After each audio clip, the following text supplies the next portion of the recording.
Hey, Paul Edwards. Morning. It is the Tuesday workshop. How are Oh. you? And how was your long Labor Day weekend?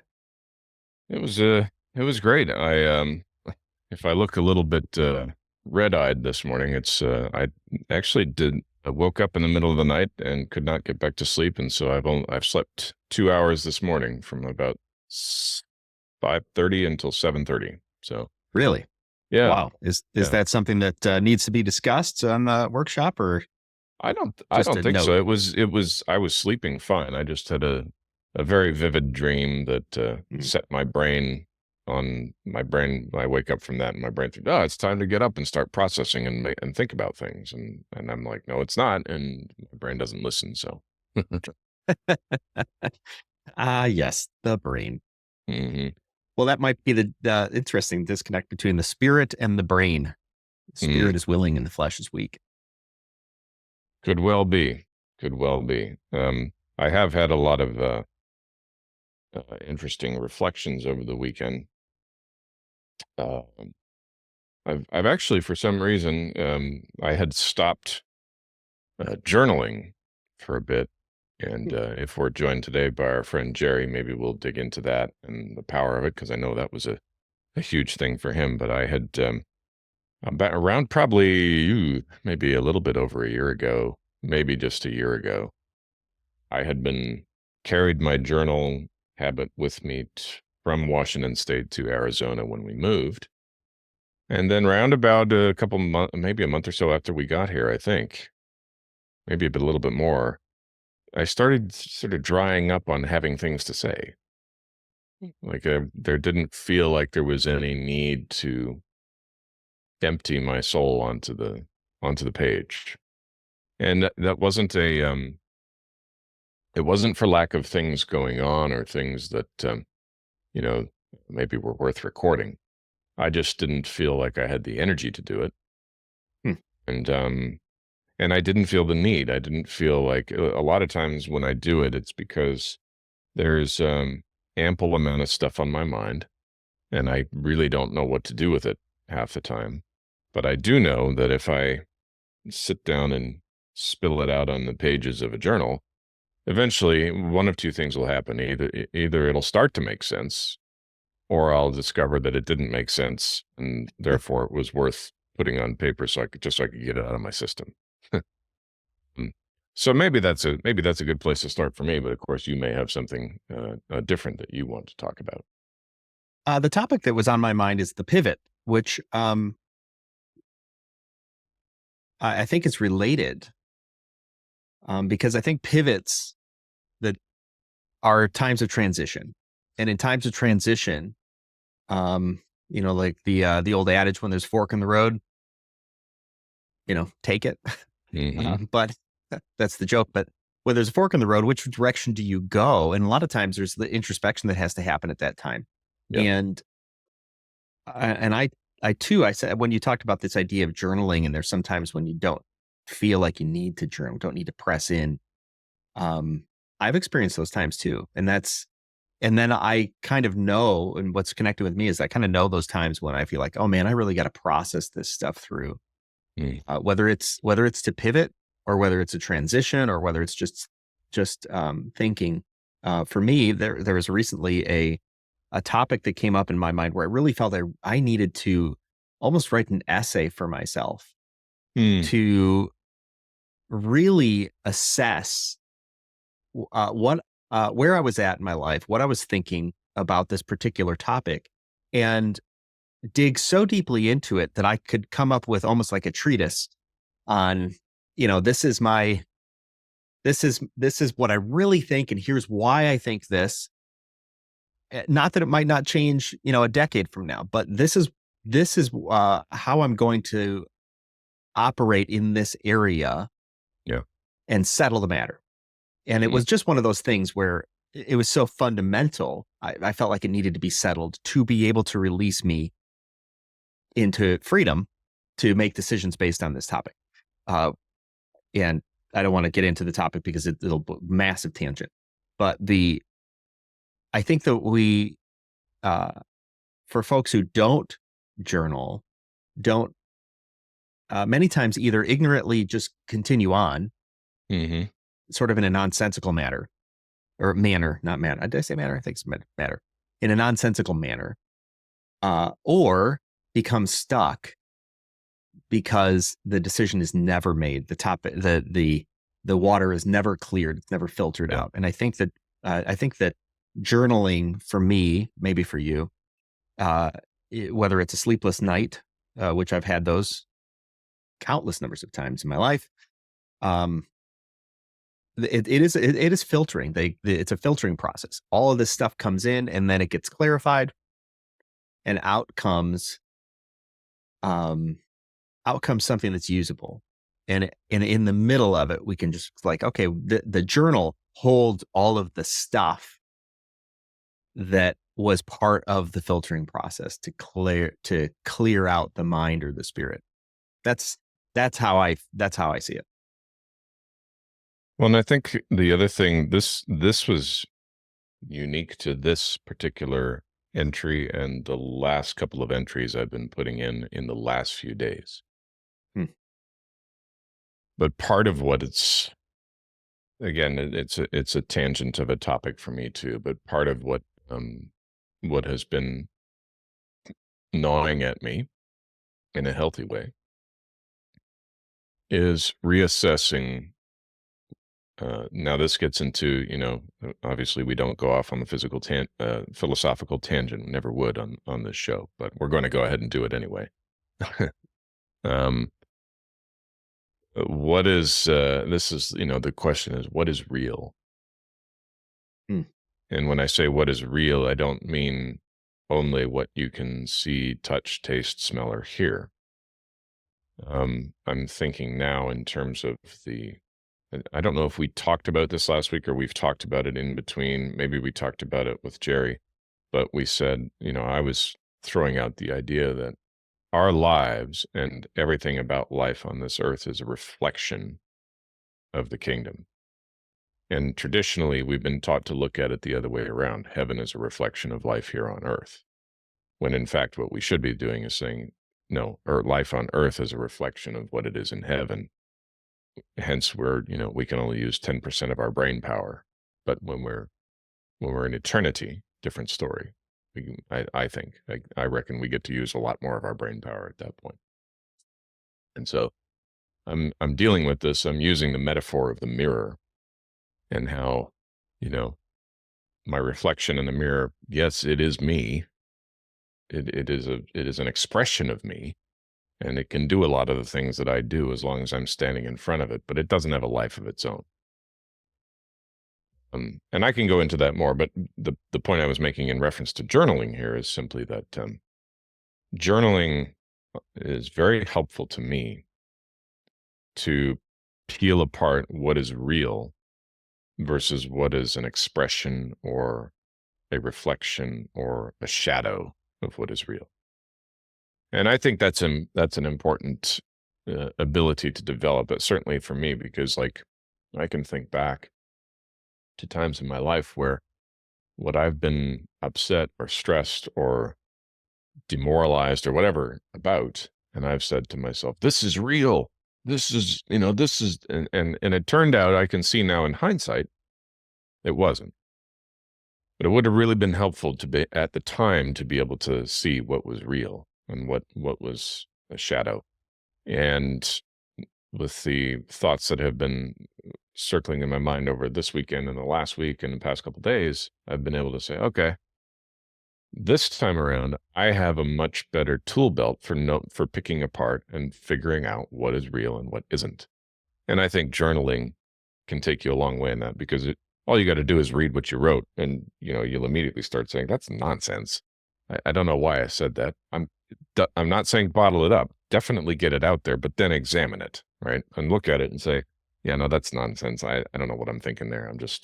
I'm gazing too far down my own navel at this point. So that's what I found it helpful for in the last couple of days. To see what is separate. I think what you're saying is separate reality from. Well, how do you define reality then? Well, How it's do a you know good what's real? question. It's context, of course, because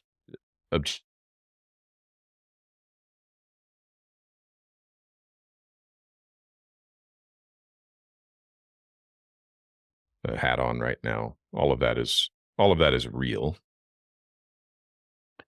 But the contextual.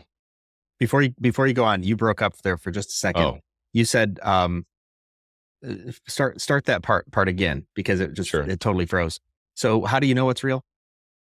So I'm talking about a contextual definition here, not the straightforward, objective, real of the natural world. Yes, I have 5 fingers on my right hand.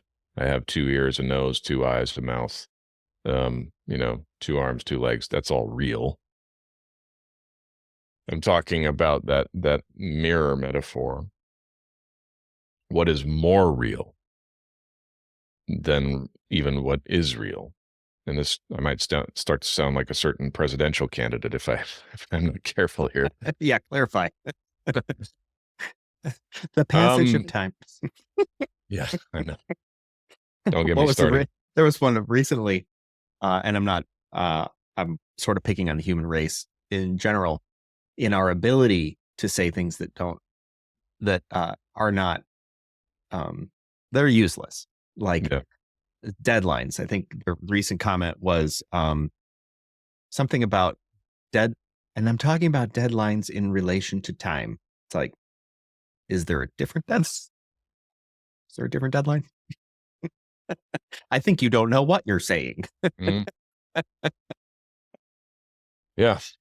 Where I mean, the reason I delve into that a little bit is because it's part of journaling. Journaling is a method of study, Mm, and so we take the ignorance, you put ignorance in, and ideally you get not ignorance out, or less ignorance out, depending on how that's you look at it. And that I think that is the process of journaling. Sometimes we're just very ignorant about about what we're actually thinking. yes.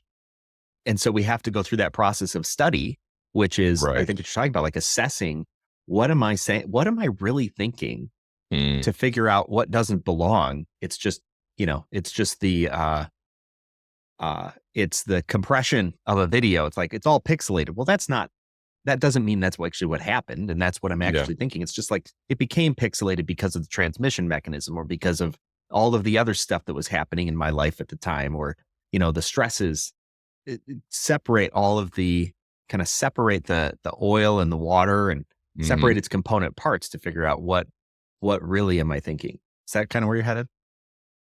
More or less, I would say, um, to bring our old friend the Enneagram into it, one of the penumbras of my identity is a bottomless shaft of wallowing. And If I you have a tendencies of a 4. Yes, Okay. yeah. So there's a bottomless shaft of wallowing I can go down I like that. You're such a about wordsmith. about things that I mean that there just is no way I can force to happen, and yet I will somehow delude myself into thinking that if I just put enough effort, or if I had the right combination, or if I had the right credentials, I could have this. Mm. And then I can look around and I can see that these people over there, they have it. And I'm not that much different from them, you know? And, and the envy, right, is playing into it. Again, it's the comparison thing. And, here's the problem with that. If I take, some of the things that I'm prone to kvetching about because I don't have them, I can on a very human plane of perception, I can look at that and say, yes, I mean, absolutely. I'm miserable because I don't have this. I'm unhappy because I don't have that. And I can point objectively and say, I don't have it. And if I had it, I would, you know, then I would have it. I can't say that I would be happy, but I can say that I would, it's binary in that sense. But then the question is what I want, or what I think I want, even worth wanting in the first place? Mm. Because it's the lesser of two reals, REAL. right? It's the for people who are only listening to this, REAL. It's the lesser of two reals. And what is the greater real that by getting fixated on this thing, I'm closing myself off to?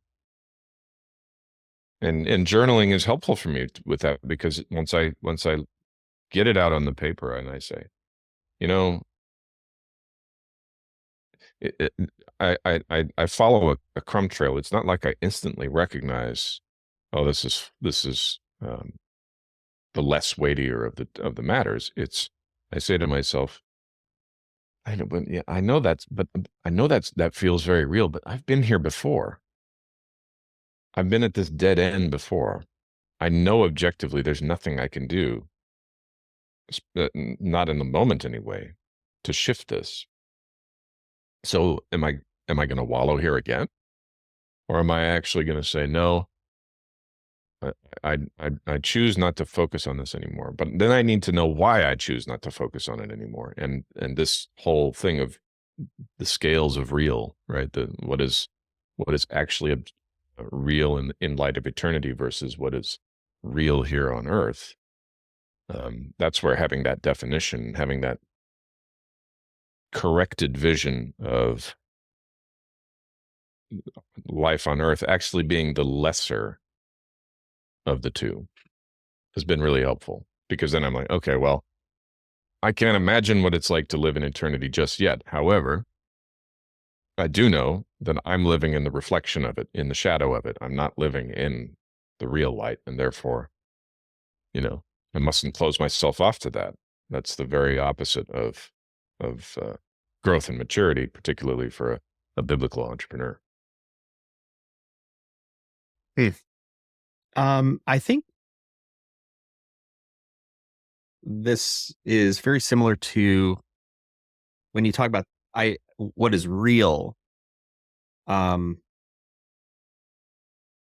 think what we're getting here, the core of it is the war that goes on in when you're talking about eternity versus today. Those are massively different perspectives.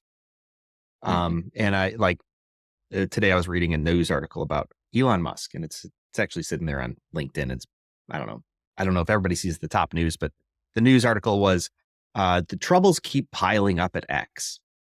And one of the individuals here, and I'm just going to read this, and I don't want to spend time going down this rabbit hole because I think we need to stay on this other thing. But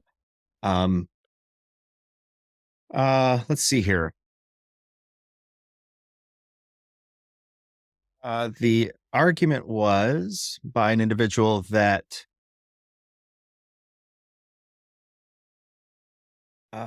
let's see here. By some analysis, it suggests that X has lost 3/4 of its value since Elon took over. So some of their stakes have tanked by as much as 72%. So by some estimates, the Twitter co-founder, Twitter X is now, was the previous Twitter. Twitter co-founder Jack Dorsey has lost an estimated 720 million. Oracle co-founder Larry Ellison about the same. Musk and his co-investors are down more than 24 billion. And in some of the comments that are on this post, it talks of somebody talked about this.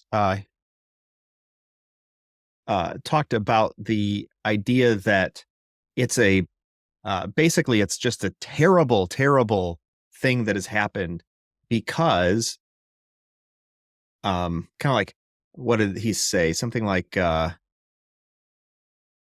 I've lost it.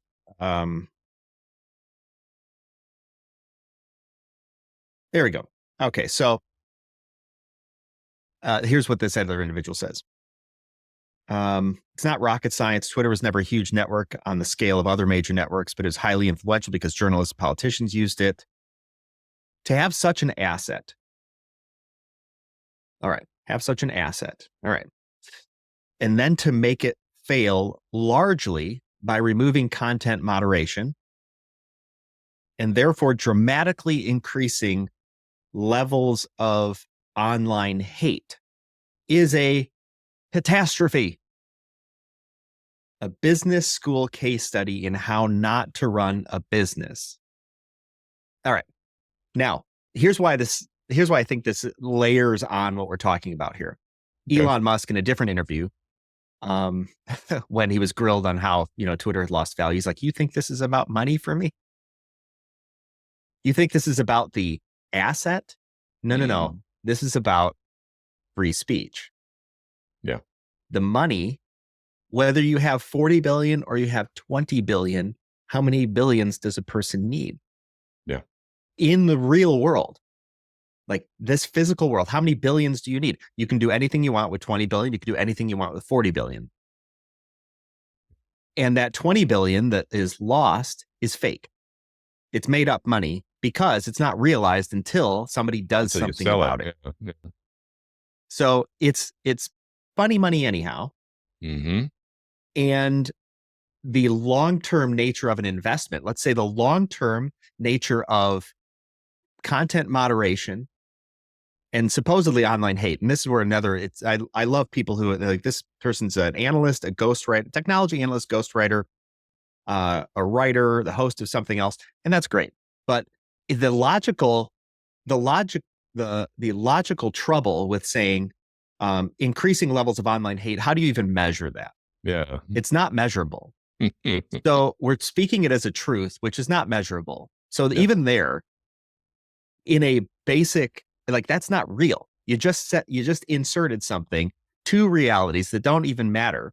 This 20 billion lost, who cares in some respects, because it's not realized yet. Yeah. And saying, well, online hate, it's not measurable. Whereas free speech is measurable. Was I able to say it or not? Or you either have it or you don't. Yeah. It's very binary. Yeah. And hate, not so binary. No. Like, That's what's very hateful to subjective. you might not be hateful to me at all. In fact, this go around to other cultures, the things that they might say or demand via certain laws, we would look at and go, that's terrible. How would you do that? That's hateful. Yeah. Not to them. Nope. So it's the long-term, in this case, the long-term reality for this investment is promote free speech, whereas somebody else's reality is going to be, no, make sure that people don't feel that there's hateful content. Now, what's the priority? It's like I think that the core of it is, what is your long-term priority? And there's something deeper. That priorities loses, you're the wordsmith here. Priority loses the impact of some of these things that we're talking about, like the long-term priority of what is eternal versus what is today. That's an immeasurable. Mm-hmm. That is like an immeasurable chasm. Like, we can't even cross that chasm today. Yeah. It's not even understandable. No. Like saying billions of dollars. People don't even have understanding of how much money that actually is. Yeah. And we just throw it away. 20 billion. Like, we throw it around like we have any concept. It's so much money. And it could disappear in a moment by some written word from some government official. That's how unreal it is. Yeah. Absolutely. And yet we're like drawing this, like, it's a catastrophe. A catastrophe of what? And I think, like, if Elon were to journal, he'd say free speech is really the goal here, and the money, who cares, because I don't even have it. Right. And it's just on paper, and it could disappear. And much the same, for that other individual who says, let's look at the money, and it's a catastrophe if the money's gone. To what end? And there's a huge, that chasm in thinking is kind of what you're, I think, working through or thinking through when you're talking about this idea of journaling and figuring out what's real, what's not real. It's really about a prioritization and a cause and effect. Yes. All kind of wrapped up in one. Yeah, because I mean, suppose you have $1 billion Zimbabwean dollars. whatever what's those it are. worth? It's utterly worthless, is what it's worth. Hmm.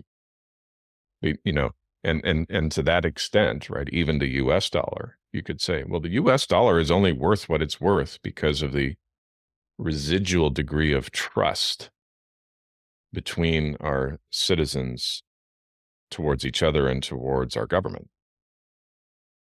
Um, all it takes, really, is the violent insurrection that so many people are feeling is coming our way, and sort of inevitably, inexorably, within the next, I don't know, couple of years, maybe a couple decades. And a lot of people's fortunes will be wiped out by that.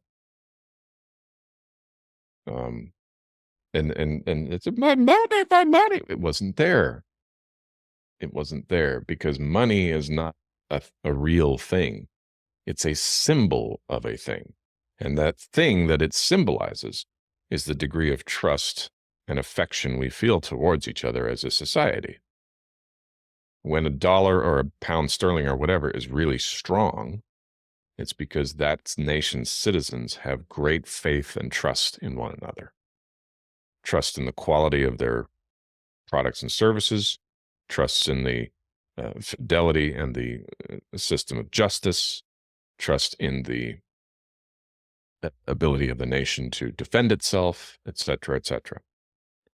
So at the height of the British Empire and at the height of the American century, those currencies became the world's reserve currency, but not because we printed more dollars than anybody else. Zimbabwe's far outrun us in terms of the amount of dollars they've printed and put in circulation. Not because of the amounts of pieces of paper displaying those values. And that's what I'm saying. We think the value is in the piece of paper, and that's just categorically false. The value is in us and the degree of trust and relationship we have with one another, the degree of confidence we have in our in our freedom, in our liberty, in our ability to manufacture and to serve and to provide one another's needs safely and securely. That's what makes these currencies so strong. So it's a wonderful analogy. And it's funny, you mentioned Elon Musk, and as soon as you started reading off the figures of, what they think X is lost and all that, this is the poem I've been leaning into just in the last couple days. This is a great poem by Henry Wadsworth Longfellow, a great figure of American literature, and so far as I know, a believer. And the very first line of it is, "Tell me not in mournful numbers. Life is but an empty dream, for the soul is dead that slumbers, and things are not what they seem. Life is real, life is earnest, and the grave is not its goal. Dust thou art, to dust returnest was not spoken of the soul. Not enjoyment and not sorrow is our destined end or way, but to act that each tomorrow find us farther than today." And there's more to it, but basically what he's saying is, don't tell me all this bad news and all this all these facts and figures that tell me that life is ending and we're all going to die, and what a shame and what a catastrophe, and yes, all these people are hurt feelings and all. Don't tell me that, because I don't look at that. That's not the metric I use. That's not the measurement that I use for what's really going on in front of my face. And it's I've been reading it. I hand copied it into my journal because I was like, this is really helping me right in this moment, not to lose sight of what's really going on beyond the veil of life here on Earth. And so, yeah, the same thing, like with the currency and with the, the the speculation going on there by these journalists and these writers online. Oh my God, this is terrible, and all this online hate. Like, you don't know how to look at life. You lack the basic, and we all do, right? It's not. This is me looking down my nose at him. It's just saying that's a person who doesn't know how to look, who doesn't know. I don't want to call it a good show, but but he doesn't know he doesn't know reality when he sees it. Even when it's right in front of him, he doesn't know it.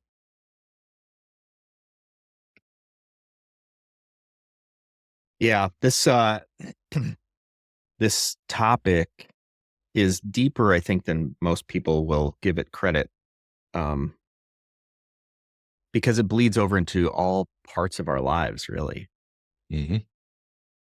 The verse that came up in my mind is Proverbs 3, 5, and 6, I guess. But trust in the Lord with all your heart and lean not on your own understanding. In all your ways acknowledge him, and he will direct your paths or make your path straight. There's a Mm-hmm. couple different interpretations of that. But same basic meaning. Trust in the Lord with all your heart. Lean not on your own understanding. All right. Which I remember years ago, there was a friend of mine who espoused waking up in the morning without an alarm clock because God was going to wake him up at the proper time. Yeah. And it's like, okay, I understand that. Maybe for a moment, maybe on a person's journey between he and God, there's some purpose behind that. Most likely, I think if I would follow the path of that individual's life, most likely that that was to say to bring to mind the idea that no, that's not going to happen. Yeah. At least not on the regular. Yeah, because Because then we have no agency, we have no autonomy, and we should, if we could somehow divine ourselves into the proper perspective, we could just simply rely on God to do everything. And we are now little pawns in God's massive chess game. Yep. Which is also not true. So therefore, in the little thing, that can't be true. Of, God's going to wake you up with an alarm clock, because then without an alarm clock, because God's going to wake me up without an alarm clock too. And then my neighbor too. Or you might see this massive difference between those who God wakes up without an alarm clock and then the ones that he doesn't. And it's a huge misreading and misinterpretation, misappropriation. That tends to be a political word, but misappropriation of some scripture into basically, I just want to live a very casual existence. Fine, live your casual existence, but that is a casual existence. And Sure. The and it sort of flies in the face of some really some other scriptures that would say you better get to work. Use your brain. Yeah. You I got was to just do about to something. cite in Deuteronomy where it says, "You shall not follow after your heart."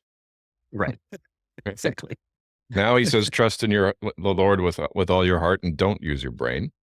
Right? Lean Yeah. not on your own understanding. But in another verse, he says, "Don't trust your heart and use your brain."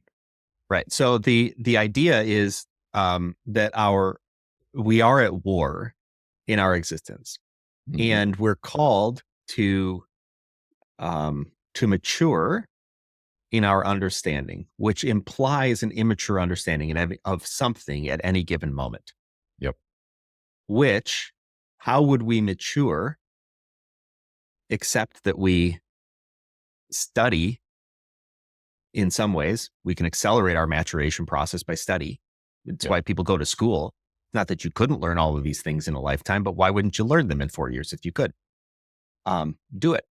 So Yeah. we mature in our understanding through study and through evaluated experience, Mhm. which is that process of evaluation or study. I think gets back to the idea of journaling to assess um, one's own thoughts, bring them into captivity. But that's what we're told to do, right? Bring your thoughts into captivity, make them subject to Christ. Now, what does that mean? It is a huge rabbit hole to make our thoughts subject, to bring our bodies subject to Christ because it's the temple of the Holy Spirit.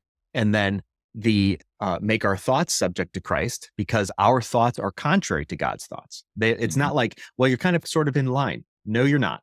You are absolutely out of line. You should 100% not trust your heart because it's gonna lie to you and follow after its own desires in the moment because it doesn't have an understanding of eternity. It doesn't have an understanding of prioritization. And furthermore, even if you think you do, you don't, because God's ways are not our ways. As the heavens are higher than the earth, like, so think like as those stars that we will never ever reach, and we're only seeing light from, like, if we, believe the science behind it, we're only seeing light from billions of years ago because Yeah. they are so far and it took so long for that light to reach us. Okay. How'd that happen? Not going to get into it. But the point is that we can certainly measure that. And we're And the not point watching is, it in real time, in other words. Yeah. yeah. So we see it now. It is so far away that we actually have no idea what's happening today with that star. Yeah. There's no way for us to know. It is impossible. No. Yeah. Absolutely impossible. We will never figure it out unless you think that, somehow we can break the laws of physics, which also not probably going to happen. So that's actually what we're actually, when we go into that process of bringing our thoughts into captivity and making them subject, and maybe it's through journaling or maybe it's through discussions like this, Yep. the coming back to the understanding that God's thoughts are so not our thoughts. We will Mhm. never reach them.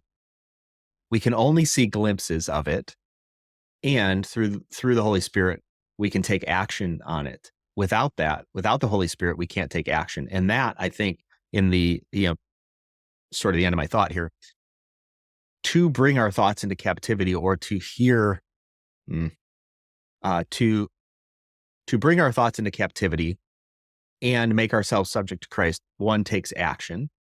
Mhm. It's not, and takes stillness. The two with each other, and the war, I think, in our minds is to know the difference between what are God's thoughts and what are mine. Yeah. And then what do I do about it? Well, because if you can do that, right, then Paul's words become true. And he says, but we have the mind of Christ. So again, there's another little contradiction there, right? Our ways are not his ways. We don't think like he does. On the other hand, we have the mind of Christ. Yes, we do actually think like he does, if we choose to think like he does. But this is not the way that the lower self thinks. As you accurately pointed out, the lower self thinks only of the here and now and of pleasure, of seeking pleasure and avoiding pain. And that's too simple of an algorithm for me. After all these years, I've already tried it. It doesn't work. Um, and thinking that somehow, if I could just indulge that part of myself, it would be satiated is absurd. And that's where the higher self of us becomes really helpful, because if we do enough of things like journaling or having these kind of discussions, we'll start to remember those things about ourselves. That's what it's done for me. Is it's really developed my um, intellect side that takes note of those facts and compares them, and says, what are the odds if I follow down this path that it's going to end well? The odds are statistical zero. Well, then I'm not going down this path. But since you mentioned, there was a couple of other things there from this Longfellow poem, because it is a battle. And he says, in the world's broad field of battle, in the bivouac of life, be not like dumb driven cattle, be a hero in the strife. Trust no future, however pleasant. Let the dead past bury its dead. Act, act in the living present, heart within and God overhead. And I'm sitting there reading that, and I'm like, well, I've been at war, a real life war, and that's absolutely true. personal, true life experiences. I could tell the stories. I could tell the difference it made to become a you know, a hero in the battle versus versus cattle. Right? Uh, it's absolutely true. But then it comes down to this battlefield between the mind and the heart, this tug of war, this constant back and forth to jockey for position. And as you said, right, and as Jeremiah says, the heart is deceitful above all else. Who can know it? Mm. With practice, though, with accountability, with living it authentically, with living with transparency, with journaling and habits that force the lower self to speak, to defend its positions. I would argue it can be known better than we have been willing to know it if we study. Can it be beaten? Yes. Can it be subdued? Can you take those thoughts captive? Yes, you can. If it were not possible, God wouldn't have commanded it. Can you get 100% all the time? No, of course not. That's not the point. Point is to get a little bit better each day. Back to Longfellow again, right? What did he say? All right, not enjoyment, not sorrow is our destined end or way. So uh, triumph and disaster are both imposters, as Kipling would say.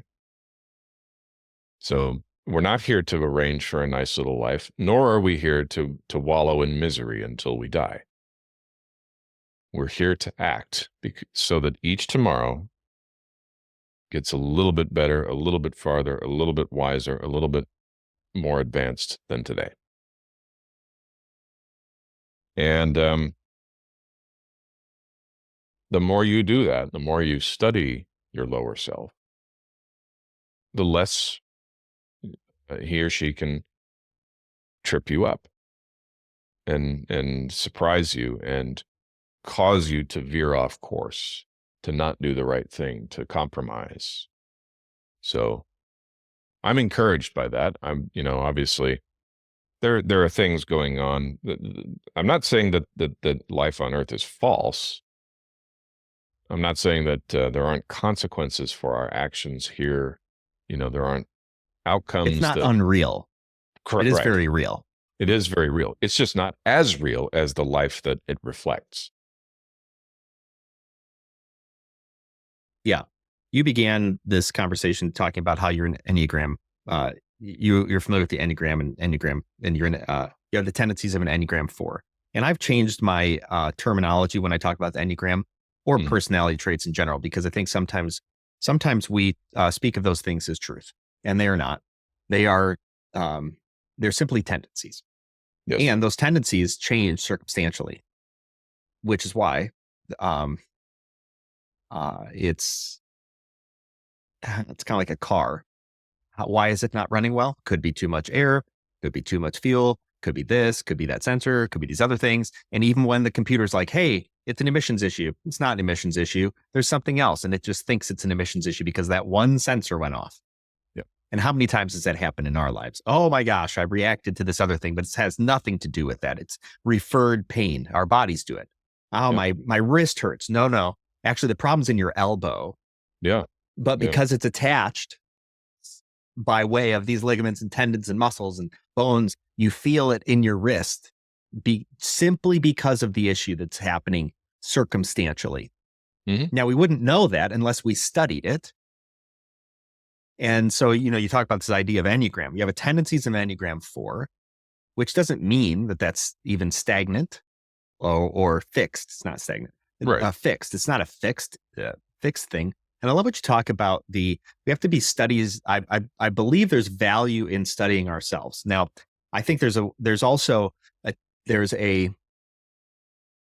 a risk There's a risk in taking that too far to, one, believe it's fixed and this is who I am. It's not who we are.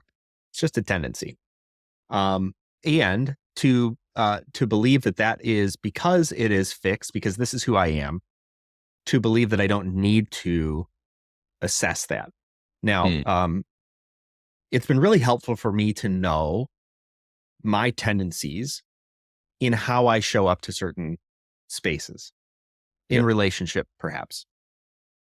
Because of 40 something years of existence on the planet, I have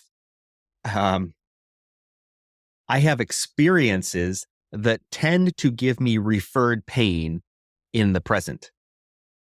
That experience is way in the past, but it is connected to the present by all sorts of things. And recognizing, really having an understanding, a lot of it's occurred through journaling and just, I think, by the grace of God, in a lot of other ways. But the referred pain for today, I only know it as referred pain and can call it referred pain because I've taken time to think about these things. I've taken time to ask. I've taken time to study myself and other people and invited interpretations into my life. Yeah. That has made me show up better because some of the things which had power or energy, and therefore I felt I needed to move with them in the present, they don't have that energy anymore because I realize it's referred pain. It's actually not, it feels real, but it is not. It is in the past. And now I can start to let those things go by, and this is what I love about the idea of taking thoughts into captivity. What do you do in captivity, right? And I don't think that it's a captivity of and I'm not going to do an exegesis on this right now, but think of taking an animal into captivity. Just north of here by 20 minutes or so, there's an animal sanctuary, and you can go find a lion. Now that lion is in captivity. What can you do? Well, you can feed it. You could throw people to it and let it go on its, natural existence of eating whatever. You could watch it. You could help it, right? There's all sorts of things you could do because it's in captivity. We have control over it. That's the point. Now it is under my care. Yeah. It's not free to do whatever it wants. There are boundaries on what that lion can do. In the same way, because I've taken time to analyze some of these things, really delve into them, there are boundaries on how much that can get out of hand. It doesn't go away. Yeah. It's quieter. The energy is gone because I've said, no, you can't go that far. Now here's part of why how that has happened. There's a verse. There's a verse. Oh boy. There's a verse that talks about, hey, you should confess your sins one to another. All right. Now, that doesn't necessarily mean, here's what I've been doing this past weekend, right? It's not necessarily that. Yeah. Rather, here's the things that don't belong. Here's the things which are contrary to the nature of Christ. And here's how I'm dealing with it. Now, in some of my interpersonal relationships, I've been able to now say, this is something I'm dealing with right now. And it has nothing to do with today or you, but I need you to know. I'm letting you in on this thing that I've taken into captivity, and we're going to watch it together and figure out what space it belongs in, or say, we're not going to feed this anymore. It's in captivity. And so every time it's like, and it comes up against the fence, it's like, because just have to walk past that fence in my brain, it's going to go, and I'm going to go, no, I'm not feeding you. Yeah. And walk on by. It's not that it doesn't rise up, but I don't have to fear it. It's in captivity. It is behind a fence. I don't have to give it any more power. It has enough. It will take less power, it will affect me less as I keep walking by. We take those thoughts into captivity because everybody does that. That's the interesting thing. Even a non-Christian takes thoughts into captivity. Oh yeah. Yep. And This power is it's just, available to what are you everyone. going to do with it? How, now that it's in captivity, what do you do with it? And the Christian takes their thoughts into captivity and makes them subject to Christ, which basically says, I'm not feeding you anymore. You need to go over there. You're behind the fence. And I'm going to continue to walk past you. But someday, maybe you'll be gone. And to that point, it's my final thought on the matter. I was talking with a gentleman who's 80 something, and it's just a really great conversation. Picking his brain about some matters of life, getting some older man perspective. Yeah. And I said, impart to me your wisdom. And as we were talking, he was talking about, 20 something years ago or 30 years ago, he went through AA and he did an inventory of his, I don't know, his personality traits and the things that were really bugging him, That's big like in the things AA, that yeah. took him down. Right. Yep. These are the anchors to my boat.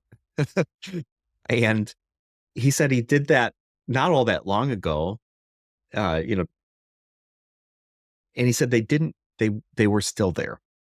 Hmm. They were still there. They didn't go away, but they were quieter. He Yeah. doesn't hear from them every day.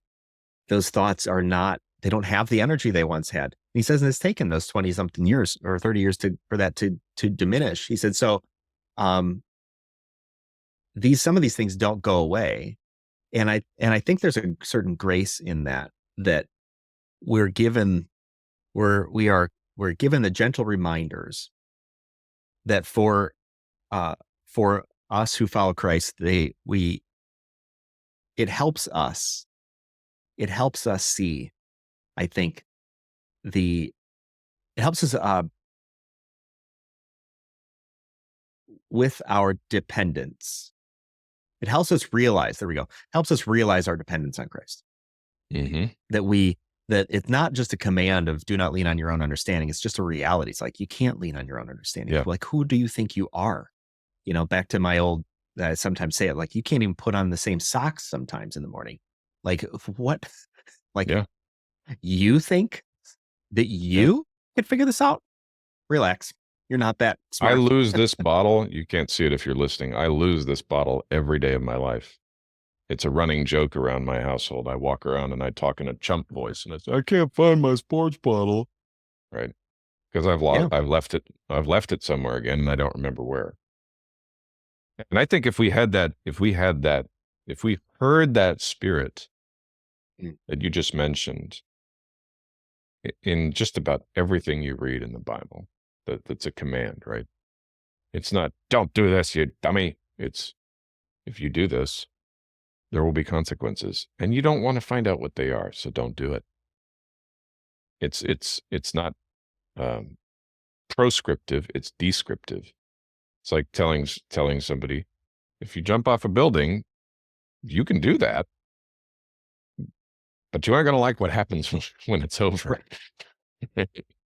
But you can do it if you want to. Go ahead. I tell my kids stuff like that all the time. That's my way of being lovingly intimidating, right? Oh, you can have it your way, son. You just can't have other things your way that you really want to go your way. And I am the executioner when it comes to making sure they don't. So this, the ending of this Psalm of Life poem from Longfellow, I think, is helpful. You were talking about the inventory. We've talked about journaling. We've talked about understanding what is the weightier matter, what is the greater reality, and what is the lesser. And, I also mentioned that we're not here to get a nice little life. We're not here to retire on the beach. We're also not here to be in a dungeon of our own making or anyone else's. But we're here to do a little bit more, to make a little bit more progress, a little bit more growth, a little bit more maturity tomorrow than we have today. And then he ends by saying this: lives of great men all remind us we can make our lives sublime, and departing leave behind us footprints on the sands of time. Footprints that perhaps another, sailing over life's solemn main, a forlorn and shipwrecked brother, seeing shall take heart again. Let us then be up and doing, with a heart for any fate, still achieving, still pursuing, learn to labor and to wait. Learn to labor and to wait. Isn't that what we just talked about not all that long ago? Action and rest. Mm-hmm. And that's the tension. Mm-hmm. Sit still when everything in you wants to, oh, I got to do more. I got to do more. Yep. No, I'm not doing that. I've already tried it. It doesn't work. Yeah. Wait on the Lord. Be strong and courageous and wait on the Lord. Yep. How do you know you're strong except you test it? You lift more. How do you know you're courageous except that you do things that, take courage? And wait. Mm-hmm. And in the waiting, I find waiting has been for me, waiting has been a real big challenge Mm-hmm. throughout my history. It's just it has been a stumbling block for me sometimes. Just wait, relax for a moment, and consider. And that's what I love about where you're at. And I, not that it's a good place, not that it is a comfortable place to be, but we're not called to lives of comfort. That's exactly what Longfellow said earlier, right? Not to comfort nor to sorrow, but to act. And sometimes acting means waiting. Waiting is an act. Yes. It's having, possessing like you do, an abundance of competence at a variety of tasks, and yet being able to say, I could act here, but I've already tried it with several other things, and it slipped through my fingers. It blew up in my face. It had exactly the opposite of the intended effect. Why would I keep doing the same thing over and over again, expecting a different result? I'm going to go sit under that tree. Man, that is a great topic. We're not going to touch on it today, but I love what you just said there. Um, and what really just rang the bell in my mind was that competence leads to wisdom, because you're exactly right. I can think of some very specific circumstances where I had deliberately waited. I am very competent. I'm very competent in and I don't want to get into it, but I have a very in the particular set of situation, skills. yeah, very competent in the situation. And because of my competence, I knew that I needed to stay out of it and not fix it and allow it to unfold, because I knew the unfolding was where the competence was built. Yes. And so I was like, this isn't going to go well, and I'm going to let it not go well, because it's not going to kill anybody. It's not going to be disastrous. It's going to be a learning experience. And that learning experience, I only know that because I'm very competent in that area. Yeah. Incompetence might lead to quick reaction. That's a topic for another day. This has been the hour on the workshop. Paul, I'm thankful for you, and I'm thankful for you wax philosophically with me. It's a pleasure. And and the gratitude is mutual. God is good. Well, this has been the workshop at the Thinker Business Community every Tuesday, 10 a.m., where we wax philosophically on things that we believe matter. And if you're looking to work out let's say, if we're looking to, what do we usually say? We usually say, if you have a product, service, or message that you think is going to change the world, you got to get good at telling the world. I think that's very true. But also, I think this is a great space to work out your faith in your business. Because your faith, because your business is an expression. It is not the sum and substance, but it's an expression of your faith. It's a reflection of it. It's part of your testimony. And as we would refine and improve ourselves as the expressions of the Creator, but not the equal.